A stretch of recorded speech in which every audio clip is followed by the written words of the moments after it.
चलिए करें। नमो अरिहंताणं नमो सिद्धाणं नमो आयरियाणं नमो उवझायाणं नमो लोये सवसाहूणं मंगलम भगवान वीरो मंगलम गौतमो गणी मंगलम कुंद कुंदाद्यो जैन धर्मोस्तु मंगलम सर्वमंगल मांगल्यम सर्वकल्याणकारकम प्रधानां सर्वधर्माणां जैनं जयतु शासनम् जैनं जयतु शासनम् येनात्मा बुध्यतात्मैव परत्वेनैव चापरम् अक्षयानंत बोधाय तस्मै सिद्धात्मने नमः। समाधि तंत्र ग्रंथ पे अपना स्वाध्याय चल रहा था और उसके लगभग 20 दिन के अंतराल के बाद फिर से अपन को ये विषय को आगे बढ़ाना है। कहाँ तक हुई चर्चा? 56 नंबर तक है ना। 57वें श्लोक से चर्चा शुरू करना है। जो चर्चा चल रही थी अंतरात्मा की चर्चा चल रही है कि अंतरात्मा कैसे सर्व प्रकार से आत्मा के विषय में ही पूछता है, आत्मा की चर्चा करता है, आत्मा की इच्छा करता है ना। ये 53वें नंबर के श्लोक से जो अपना पूरा विषय शुरू हुआ था, तद ब्रूयात तत्परान प्रच्छेद तद इच्छेत तत्परो भवेत, है ना। उसके बारे में ही पूछना, उसकी ही कामना करना और उसके लिए ही तत्परता से आगे बढ़ते जाना। ऐसा ही निरंतर ज्ञानमय परिणमन जो है वो अंतरात्मा का होता है, जिस कारण उसकी मिथ्या बुद्धि नशा है, यानी मिथ्या बुद्धि का नाश हो जाता है। फिर आगे चर्चा की थी कि शरीर और वचन की क्रिया से आत्मा की जो संधि पड़ी हुई है उनसे अपने आप को पृथक अनुभव करता है। अनादिकाल की भ्रांति ये पड़ी है कि शरीर की क्रिया ही मेरी क्रिया है, वचनों की क्रिया वो भी मेरी क्रिया है।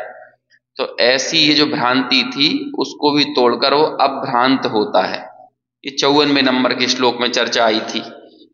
फिर 55वें नंबर के श्लोक में बात आई कि इंद्रिय विषयों की प्राप्ति होने से आत्मा को किसी तरह का कोई लाभ होता नहीं है, लेकिन इसके बावजूद भी जो मूढ़ जन हैं, अज्ञानी जन हैं, वो क्या करते हैं? अपने अज्ञान के कारण शरीर के और इंद्रिय विषयों में ही रमण करते हैं, है ना।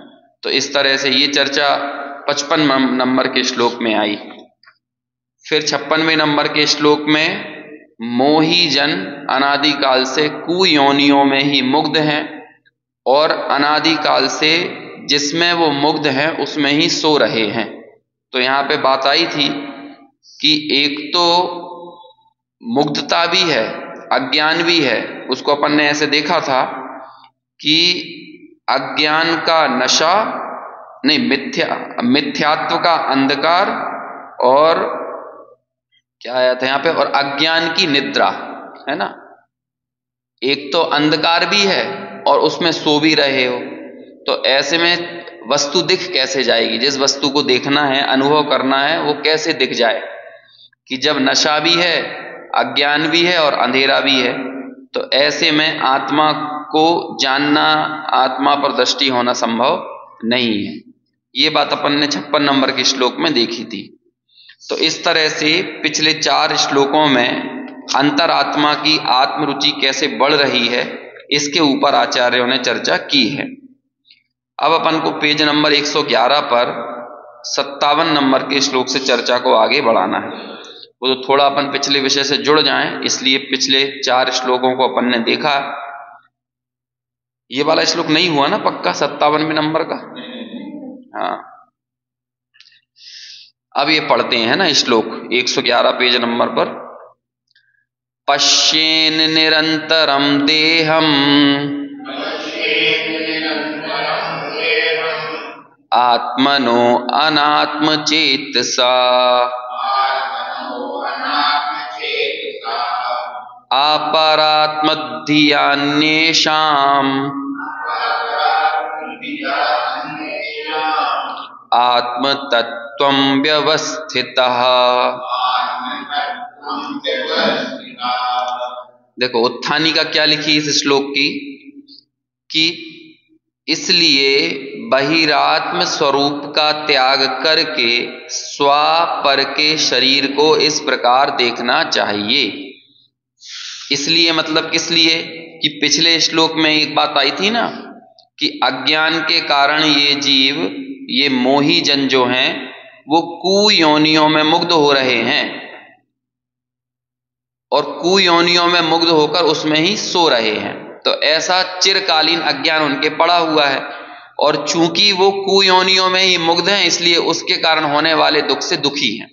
तो अब उस दुख से छूटने के लिए क्या करना चाहिए? यह पिछले श्लोक की देखो आखिरी पंक्ति 56वें नंबर के श्लोक में नीचे आया था ना, हिंदी पद्यानुवादी देख लो, है ना, संस्कृत अभी अपन देखेंगे तो फिर और टाइम लगेगा। जागे तो पर को गिने आत्मा होकर मुग्ध, है ना। यदि जाग जाए तो क्या करेगा? तब ये जागने के बाद क्या उसे अनुभूति होगी कि यदि जाग जाए तो पर को गिने, जो पर पदार्थ पर रूप है और मैं आत्मा स्वरूप हूं, इस बात की उसे सच्ची प्रतीति होगी, सच्चा अनुभवन होगा। और जब ऐसी सच्ची प्रतीति होगी तो कुयोनियों में मुग्ध होने के कारण जो दुख हो रहा है उस दुख का इसके अभाव हो जाएगा।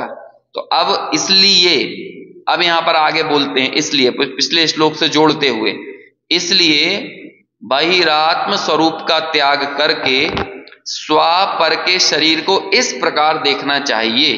तो किस प्रकार देखना चाहिए उसे इस श्लोक में बताते हैं।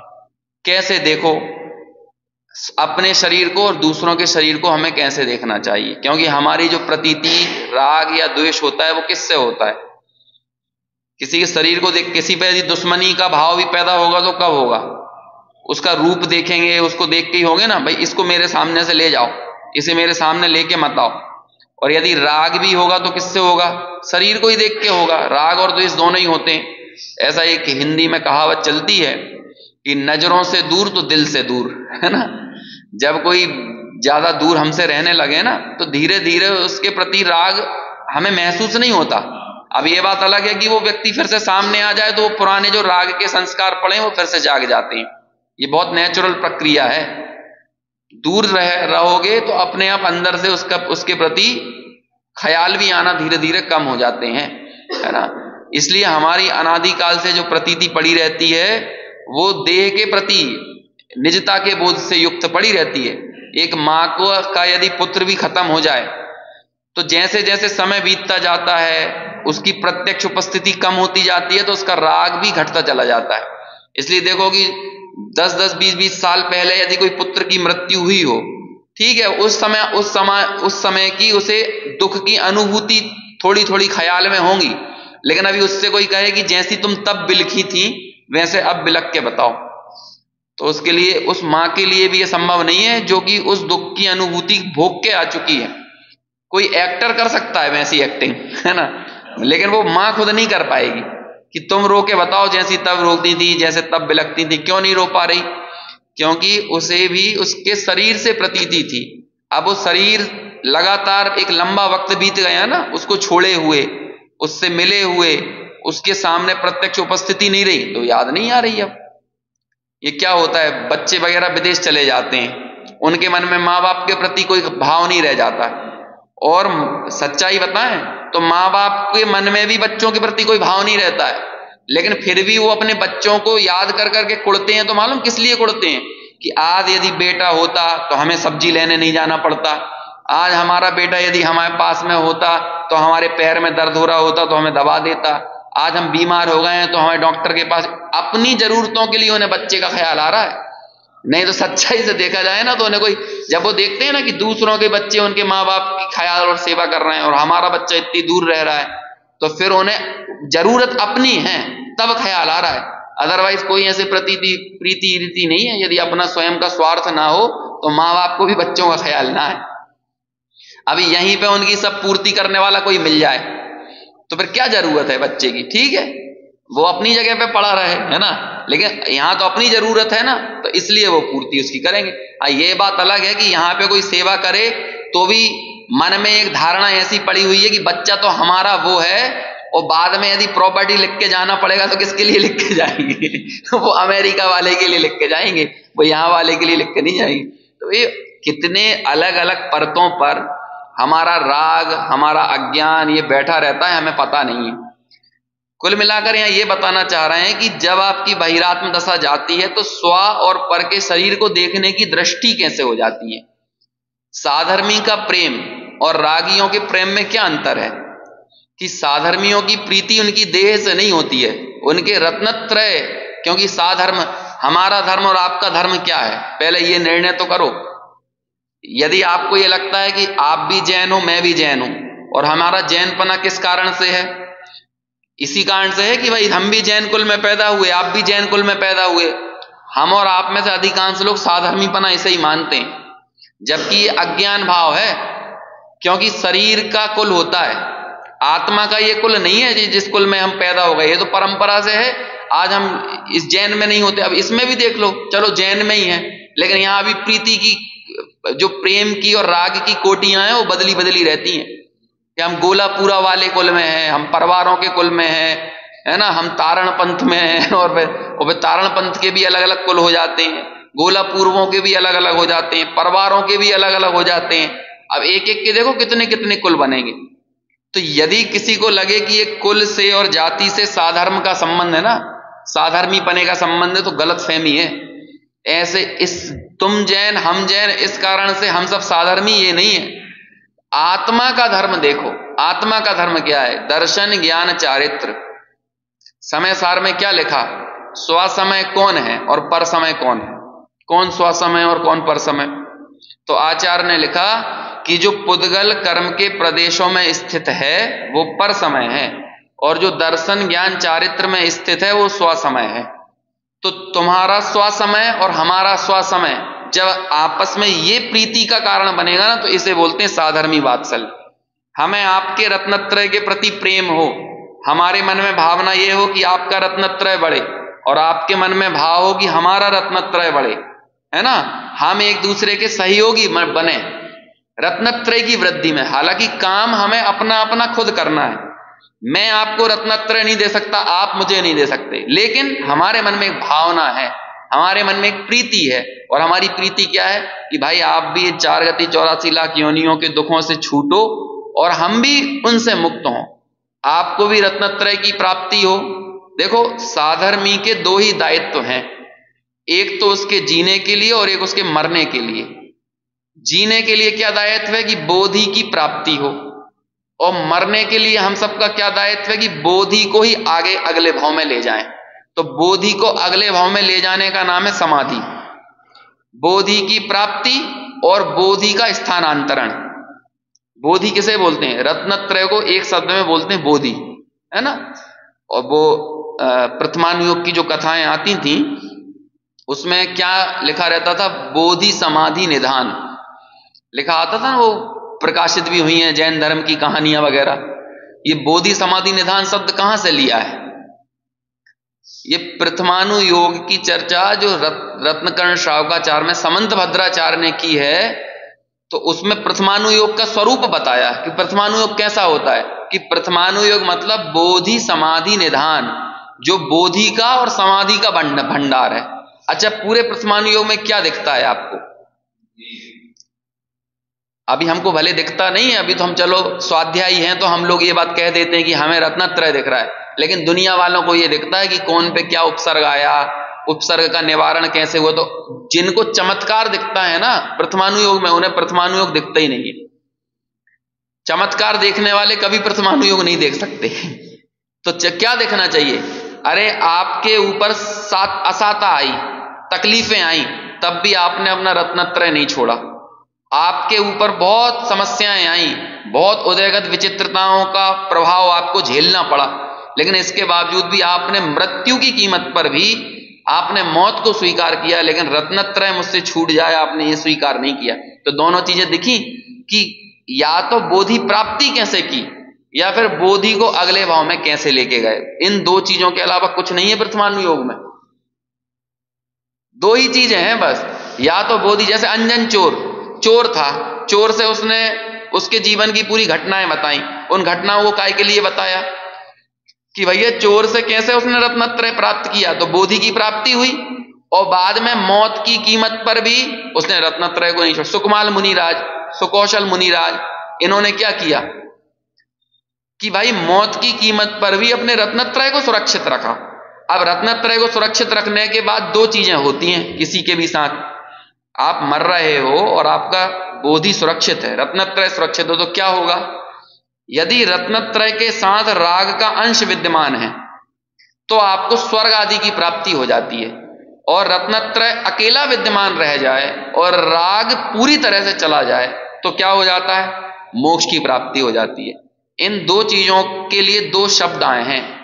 यदि आपको रत्नत्रय के प्रभाव में, हालांकि रत्नत्रय आपको संसार नहीं दे रहा है, लेकिन रत्नत्रय का वजन ऐसा है कि उस रत्नत्रय के वजन में जो राग भी होगा ना, तो वो बड़ा प्रशस्त राग होगा, और उस प्रशस्त राग के फल में आपको अहमिंद्र आदि पदों की, चक्रवर्ती पद की, तीर्थंकर पद की अगले भावों में कालांतर में क्या मिलेगा आपको? ऐसे सांसारिक सुख मिलेंगे, सौधर्मेंद्र बनेगा, लोकांतिक देव बने, ऐसी स्वर्ग आदि की प्राप्ति हो। तो ये सांसारिक सुख को बोलते हैं अभ्युदय सुख। अपन जब भी कोई मर जाता है तो नीचे नहीं लिख देते है ना, दिवंगत आत्मा को अभ्युदय की प्राप्ति हो। तो अभ्युदय मतलब क्या होता है? अभ्युदय यानी सांसारिक सुख की प्राप्ति हो, ठीक है। और यदि दूसरी कंडीशन हमने क्या बताई कि यदि राग मौजूद नहीं है और अकेला बीतराग भाव रह गया है, रत्नत्रय मात्र रह गया, तो आपको जो सुख मिलेगा, जो निर्वाण सुख मिलेगा, उस निर्वाण सुख को बोलते हैं निश्रेयस सुख। कौन सा सुख बोला? निश्रेयस। तो दो सुख कौन कौन से हुए? एक तो हुआ अभ्युदय सुख और एक हुआ निश्रेयस सुख। ये अभ्युदय और निश्रेयस सुख किसको मिले? जिसका समाधि पूर्वक मरण हुआ उसको मिले। तो दो ही चीजें आई ना प्रथमानुयोग में, या तो बोधि या फिर समाधि। समझ में आया? ये दो चीजें मिलती हैं। तो इसका ही नाम है क्या? हम इसीलिए साधर्मी का भी क्या दायित्व है कि आपको भी बोधि मिले, हमको भी बोधि मिले, और आप भी मौत की स्थिति में भी आप भी समाधि पूर्वक मरण करो और हमारा भी समाधि पूर्वक मरण हो, और हम और आप जब एक दूसरे के लिए परस्पर इसमें सहभागी बनते हैं, इसको ही बोलते हैं साधर्मी वात्सल्य। अब बोलो साधर्मी पना किस कारण से है? ये हमारे साधर्मी हैं, थोड़ा सा इनको 1,50,000 रुपए दे दो। क्यों दे दो 1,50,000 रुपए? यदि आपके मन में ये लग रहा है कि भाई ये व्यक्ति का आर्थिक विषमताओं के कारण ये स्वाध्याय नहीं कर पा रहा है, ये तत्व से नहीं जुड़ पा रहा है, इसके रत्नत्रय की दुर्लभता हो गई है शारीरिक समस्याओं के कारण, दरिद्रता के कारण या किसी चीज के कारण, और आप इस भाव के साथ मदद कर रहे हो ना कि रत्नत्रय की वृद्धि हो, तब तो वो साधर्मी मदद वात्सल्य है। और यदि आपको लग रहा है कि ये भी हमारी जाति का, हम भी इस जाति के, तो ये जो जाति बना, ये जातिवाद कहलाता है ना। ये इस जातिवाद को तो सरकार अच्छा नहीं मानती है, तो धर्म अच्छा कैसे मान सकता है? बोलो। तुम भी गोलापुरा, हम भी गोलापुरा, तुम भी परवार, हम भी परवार, तुम भी तारणपंथी, हम भी तारणपंथी, तुम भी दिगंबर, हम दिगंबर, तुम श्वेतांबर, हम श्वेतांबर, ये कोई नहीं होता है। आप अपनी जाति वाले के दोषों को नजरअंदाज करो, और कोई आपसे भिन्न समाज, जाति या वर्ग वाला है, उसके गुणों को भी आप कुछ ना मानो और इसके दोषों को भी संरक्षित करते चलो, तो यही तो जातिवाद है। फिर ये कोई साधर्मी वात्सल्य थोड़ी है कि भाई ये अरे हमारी जाति का, ये जाने दो, शराब पिए, सिगरेट पिए, जो भी करे, हमें क्या करना है। और दूसरा वाला व्यक्ति धार्मिक चर्चाएं करे, अच्छी बातें करे, तो भी आप कह रहे हो अब ये तो दूसरी समाज के हैं, जाने दो उन्हें। भैया ये मोनोपोली थोड़ी है रत्नत्रय के ऊपर किसी की, कि जैनों की मोनोपोली है। एक भी तीर्थंकर जैन नहीं थे, समझ में आया ना, कोई जन्मना जैन थोड़ी थे। अरे आचार्य भी प्राय अधिकांश आचार्य जैन नहीं थे। दक्षिण भारत में हुए अधिकांश आचार्य स्पष्ट उल्लिखित है, सब कौन थे? ब्राह्मण थे। समंत भद्राचार्य ब्राह्मण थे, वही संस्कार मिले उन्हें, पहले जन्म से तो उन्हें वही ब्राह्मण कुल के संस्कार मिले, वेद आदि पढ़ने को मिले। कालांतर में बाद में इन्होंने दिगंबर धर्म धारण किया। बड़े बड़े ये सैन संघ जो हुआ है, इन सब संघों की उत्पत्ति कैसे हुई ना, आप ये सुनोगे तो बड़ा आश्चर्य होगा। ये एक एक संघ कैसे बना और उन संघों में कौन कौन से कैसे कैसे आचार्य आए, तो ये इनकी बड़ी अजब गजब परंपराएं रही हैं। बोलो, अभी कोई ये कहने लगे कि नहीं हम तो हमारे हमारे कुल में और जाति में पैदा हुए व्यक्ति को ही आचार्य पद देंगे, कि क्या हमारे आचार्यों ने ऐसा किया? उन्होंने अपने शिष्यों में गुण देखे, उन्होंने ये देखा कि कौन से व्यक्ति से धर्म की प्रभावना विशेष हो सकती है, कौन सा गुणों में वृद्धि प्राप्त है, रत्नत्रय में विशेष वृद्धि को प्राप्त है, ऐसे उस शिष्य को ही आचार्य पद प्रदान किया गया। हाँ बस, और बाद में हुआ, अब देखो समंत भद्राचार्य से कितना वो हुआ है, जिन शासन की प्रभावना हुई है, अद्भुत अप्रतिम प्रभावना हुई समंत भद्राचार्य से। और कौन से कुल में हुए थे? और वो समंत भद्राचार्य को भी पहले क्या समस्या हो गई थी? भस्मक व्याधि हो गई, दीक्षा छेद करके पुनर्दीक्षा धारण करना पड़ी। एक बार तो वो ये कहने लगे थे कि हमको तो भैया समाधि दे दो अब आचार्य के पास जाके, तो आचार्य ने समाधि नहीं दी उनको कहा कि तुम दीक्षा का छेद करो और वापस पुनः दीक्षा धारण करो। ठीक है ना। अब देखो, मैं ये सब चर्चा अपन ने कहां से निकली, तो प्रासंगिक चर्चा निकलते चली गई। मूल बात तो ये करना था कि आपके शरीर को और मैं अपने शरीर को कैसे देखूं। अभी ये बात समझ में आई। अपन ने चर्चा यहां से शुरू की थी, साधर्मियों का परस्पर प्रेम कैसे होता है और रागियों का परस्पर प्रेम कैसे होता है। उन्हें एक दूसरे के शरीर ही दिखते हैं और कुछ नहीं दिखता है। लेकिन अब यहां पर बोल रहे हैं कि बहिरात्म पने का त्याग करके अपने शरीर को और पर के शरीर को कैसे देखना है, हमें कैसे देखना चाहिए, अंतरात्मा कैसे देखता है, और हमें भी यदि बहिरात्मा से अंतरात्मा होना है तो कैसे देखना चाहिए। समझ में आया? ये पूरी भूमिका समझ में आई अपन ने क्यों बनाई है। उसके लिए आचार्य कहते हैं, अपन ने संस्कृत पढ़ा था, हिंदी पद्यानुवाद नहीं पढ़ा है ना, अभी हिंदी पद्यानुवाद पढ़ते हैं। हो सुव्यवस्थित आत्म में निज काया जड़ जान, पर काया में भी करे जड़ की ही पहचान। देखो क्या करना है, हमें अपनी काया को क्या जानना है और दूसरे की काया में भी क्या पहचान करना है। जड़पना, ये भी जड़ है, इसका सौंदर्य भी जो है ना जिसमें मैं मुग्ध हो रहा हूं, ये भी जड़ है ना।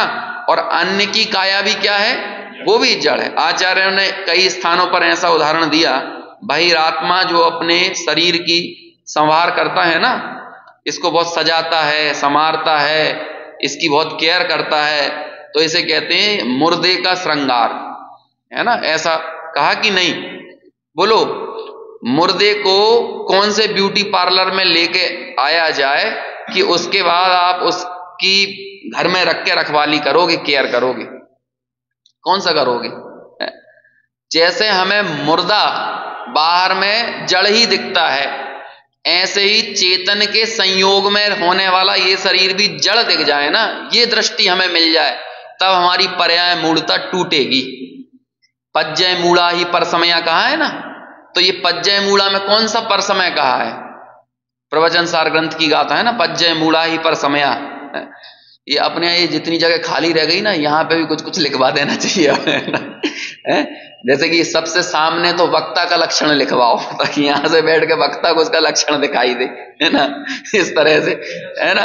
और इधर कहीं श्रोता का लक्षण लिखवाओ कि श्रोता ऐसा होना चाहिए, है? तो ये बहुत अच्छी अच्छी गाथा है। अब इतनी जगह भी क्यों खाली छोड़ो, यहाँ पे भी जहां भी नजर बैठो, कि कभी खाली बैठे हैं तो जहां भी नजर पड़ जाए तो वहां पे कोई ना कोई चिंतन का विषय मिल गया आपको।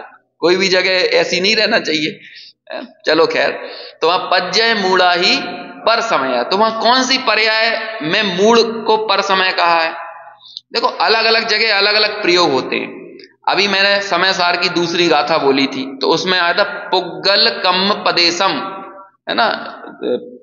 पर समय कौन है? जो पुद्गल कर्म के प्रदेशों में स्थित है। पुद्गल कर्म के प्रदेशों में स्थित कौन कहलाता है? पुद्गल कर्म किसे कहते हैं? बहिरात्मा को कहा है पुद्गल कर्म के प्रदेशों में स्थित। अभी आप सबने करणानी योग का शिविर अटेंड किया ना, तो वहां पर पुद्गल कर्म से किसकी रचना होती है? बोलो, पुद्गल कर्म का टोटली अभाव हो जाए तो क्या होगा? तब संसारिक पर्याय बचेंगी, देव नार की त्रियंच मनुष्य ये पर्याय रहेंगी। यदि ये देव नार की त्रियंच मनुष्य पर्याय दिख रही हैं, तो ये किसकी रचना है? पुद्गल कर्म की रचना है। तो जब आप इसे मैं मानते हो, इस शरीर को अपना मानते हो, तो तुम काय में स्थित हो? किसमें?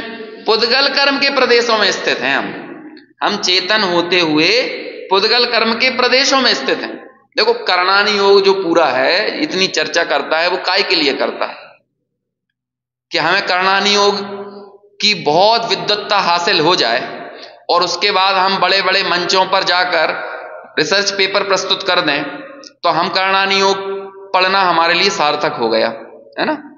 इसलिए है, अरे करणानु योग आपको यह बताता है कि भाई अनादिकाल से पुद्गल कर्मों के कारण इस जीव की कैसी रचना हुई है, और उन पुद्गल कर्मों का बंधन किस अज्ञानता से हुआ है, और पुद्गल कर्म की रचना के बाद जो कर्मों का उदय आता है, उस उदय में निजपने की भूल ये जीव कैसे करता है।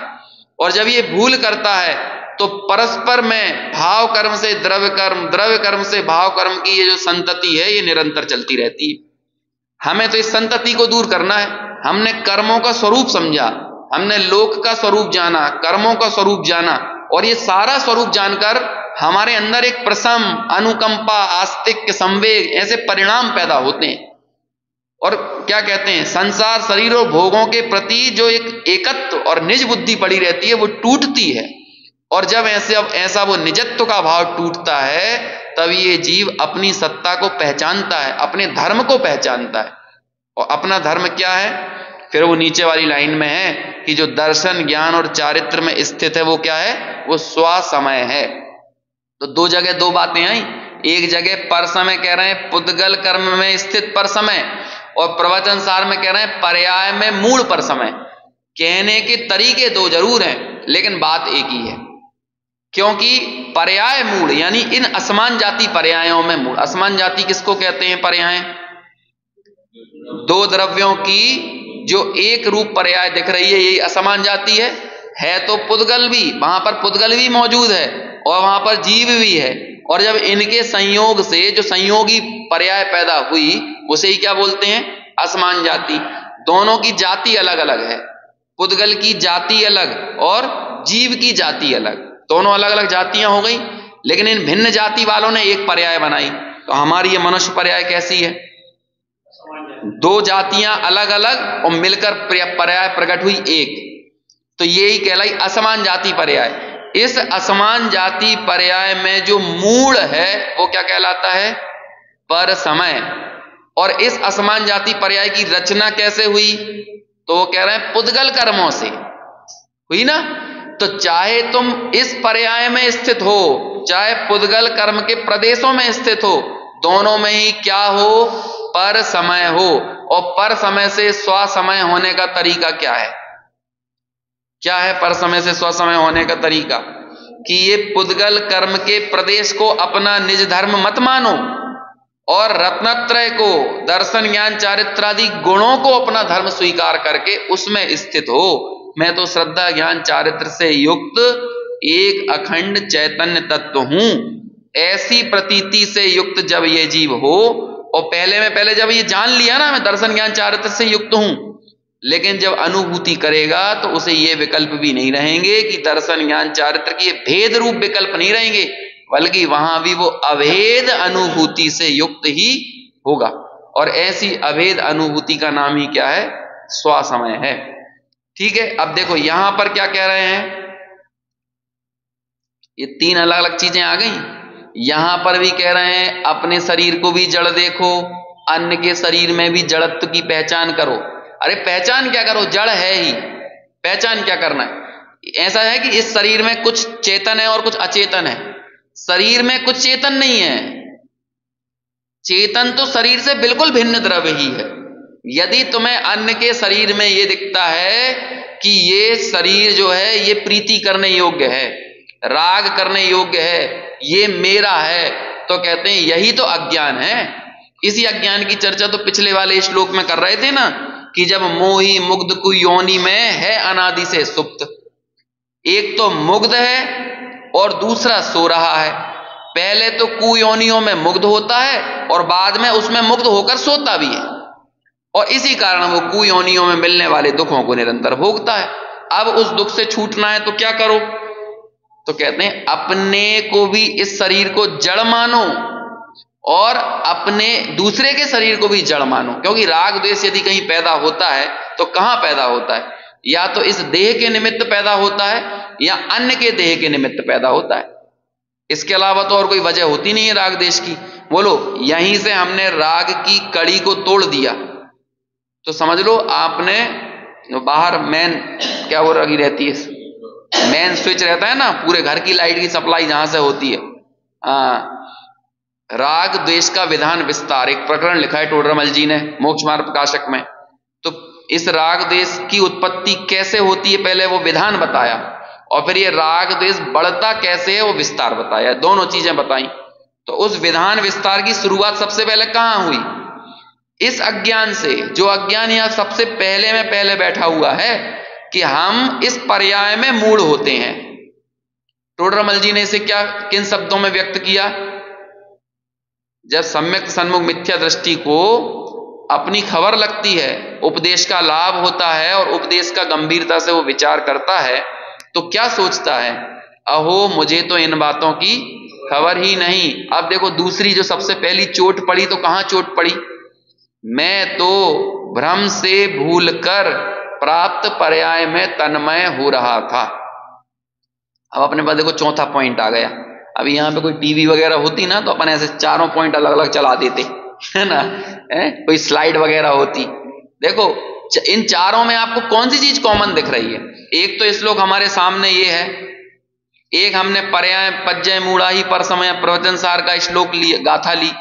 फिर हमने पुद्गल कम पदेशो ठिदम, है ना, च पर समयम जान कि जो पुद्गल कर्म के प्रदेशों में स्थित है वो पर समय होता है। और फिर हमने टोडरमल जी की पंक्ति ली कि अहो मुझे तो इन बातों की खबर ही नहीं, मैं तो भ्रम से भूलकर प्राप्त पर्याय में तन्मय हो रहा है। अब इन चारों बातों में कॉमन बात क्या है?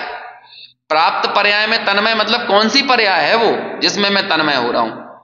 एक जुगनू यदि बिष्टा के अंदर जाए ना गटर में तो वो वहीं तन्मय है। तो बोलो किसमें तन्मय है? वो अपनी उस असमान जाति पर्याय में ही तन्मय है।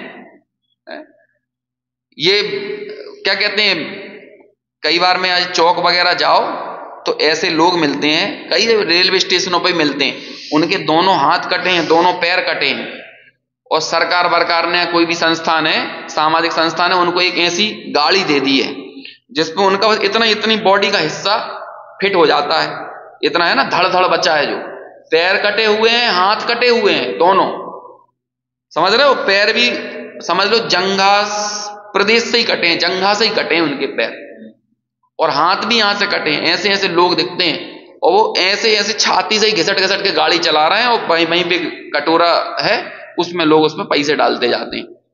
उस व्यक्ति को भी ये भाव नहीं आता है कि मैं मर जाऊं, वो भी ये सोचता है कि मुझे भी इस पर्याय में अनुकूलता मिले। और जो लोग सुसाइड करते हैं ना, वो भी किस लिए? आपको क्या लगता है उनकी पर्याय मूर्ता टूट गई है इसलिए सुसाइड कर रहे हैं?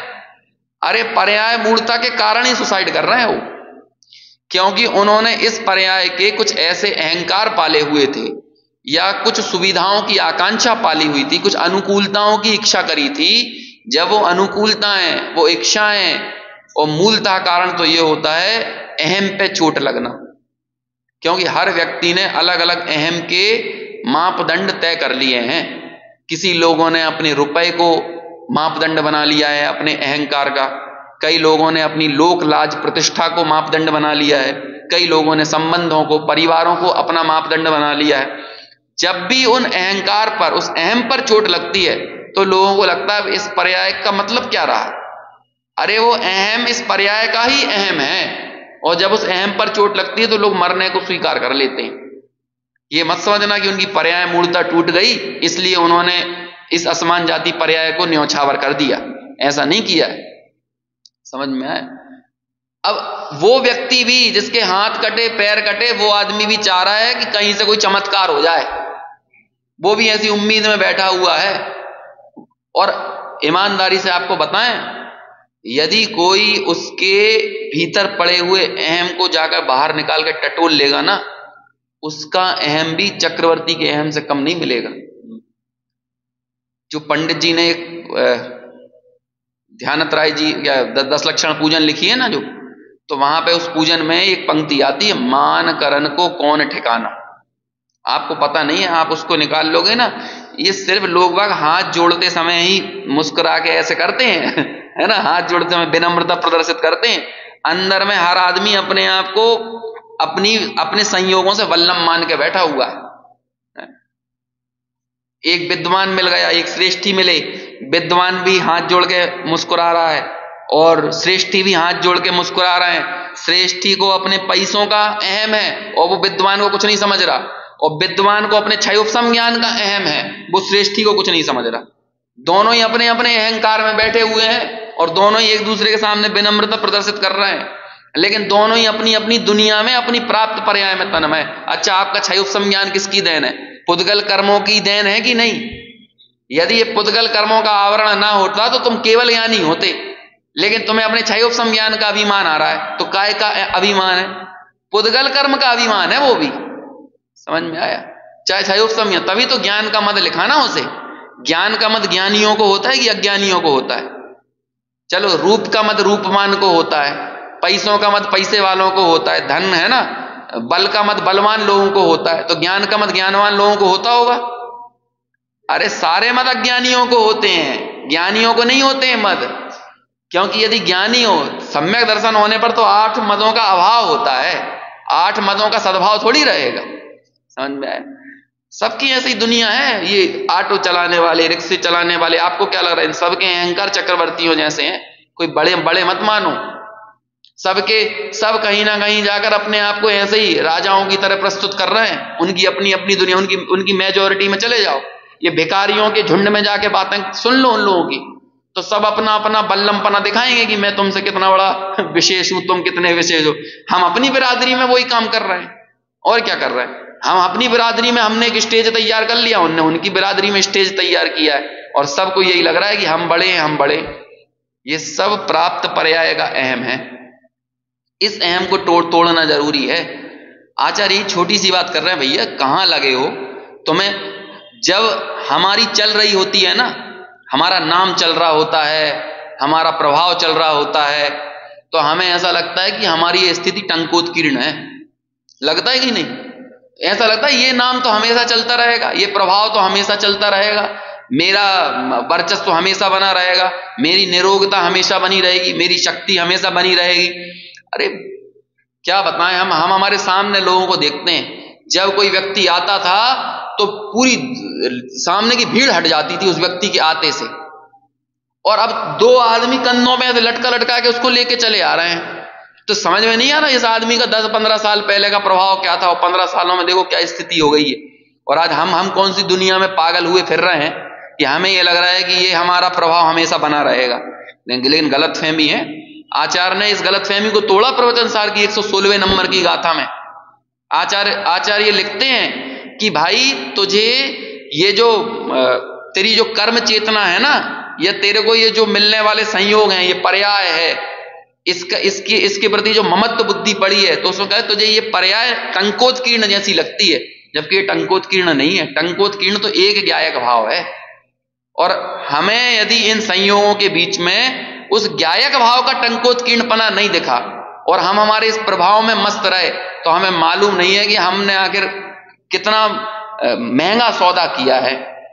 वो उदाहरण आता है ना कि कौड़ी चंदन की लकड़ी को आग तापने के लिए जला लिया, हाथ तापने के लिए चंदन की लकड़ी जला ली है। और भी इस तरह के उदाहरण आते हैं ना।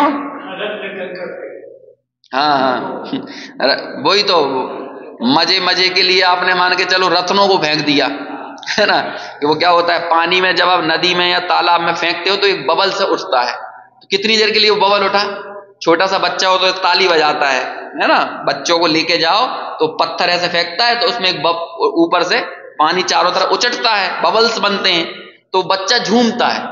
लेकिन वो क्या फेंक रहा है वहां पे, क्या फेंक रहा है? अरे भाई वो रत्न है, उस रत्न को आप ऐसे फेंकते हो और 1 सेकंड के बबल के लिए आप झूम रहे हो।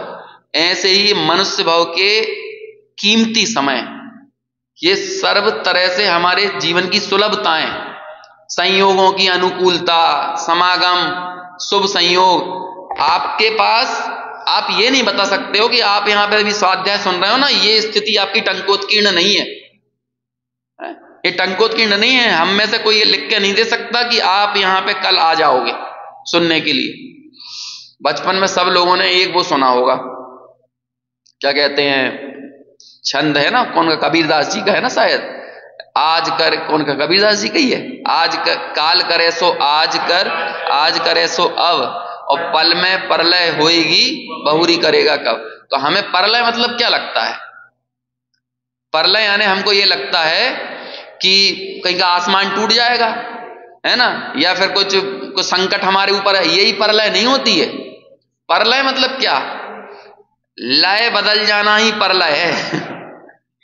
मान के चलो आप लोगों का उपयोग अभी जिनवाणी को पढ़ने में लग रहा है, तो आपकी ये लय है ना, ये लय, और आपको ये जिनवाणी अच्छी नहीं लगी और यहां से बाहर निकल के आपको भोग अच्छे लगने लगे, तो लय बदल गई कि नहीं? तो परलय हो गया कि नहीं? तो जितनी देर आपका उपयोग यहां लग रहा था उतने में काम कर लो, क्योंकि मालूम नहीं है अगले समय मेरे को यही चीज अच्छी नहीं लगेगी, यही परलय है। जिस काल में अभी हमारे परिणामों में एक जो नमी आई है, जो एक संवेदना पैदा हुई है, इस संवेदना का ही सदुपयोग कर लो, समझ लो, बस इतने से का।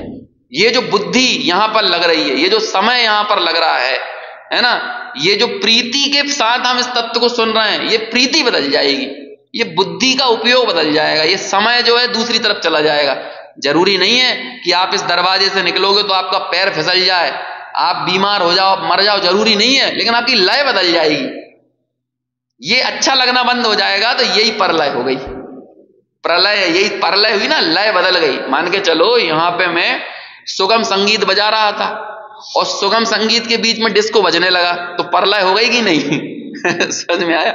ऐसे ही आप यहां पे स्वाध्याय सुन रहे थे, तत्व की बात सुन रहे थे, टंकोत्कीर्ण ज्ञायक भाव की बात सुन रहे थे, और वो टंकोत्कीर्ण ज्ञायक भाव को छोड़ के आपको तुरंत शेयर मार्केट याद आ गया, तो ये परलय हो गई, ये परलय हो गई कि नहीं?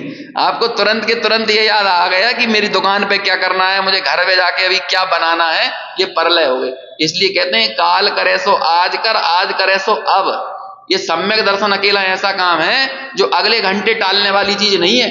अगले दिन को तो बहुत दूर जाने दो, बुढ़ापे में करेंगे कि 10 साल बाद करेंगे कि 5 साल बाद करेंगे कि मृत्यु के समय करेंगे, गलत फहमी में मत रहना। मृत्यु के समय आपकी ये लय कायम रहे, ये कोई गारंटी नहीं है।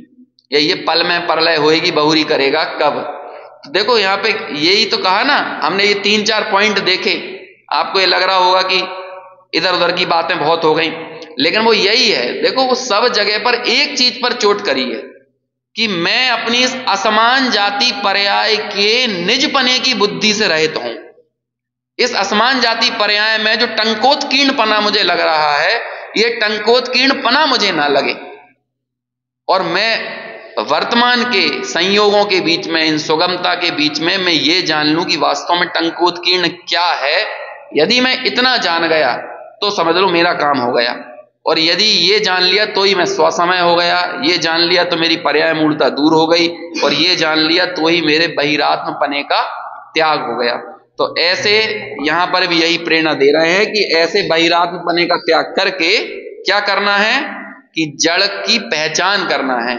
सिर्फ अपने शरीर में ही नहीं, अन्य भी जो दिख रहे हैं इनके शरीरों में भी क्या देखना, ये भी जड़ हैं। ये संबंध, रिश्ते, नाते, मित्र, शत्रु का जो व्यवहार मैं लोगों से कर रहा हूं, जो राग देश का विस्तार मेरा अन्य व्यक्ति के निमित्त से बढ़ रहा है, ये भी क्या है, ये भी वास्तव में जड़ है। ऐसे जड़त्व की पहचान करके ही वास्तव में अंतरात्म दशा को प्राप्त किया जा सकता है।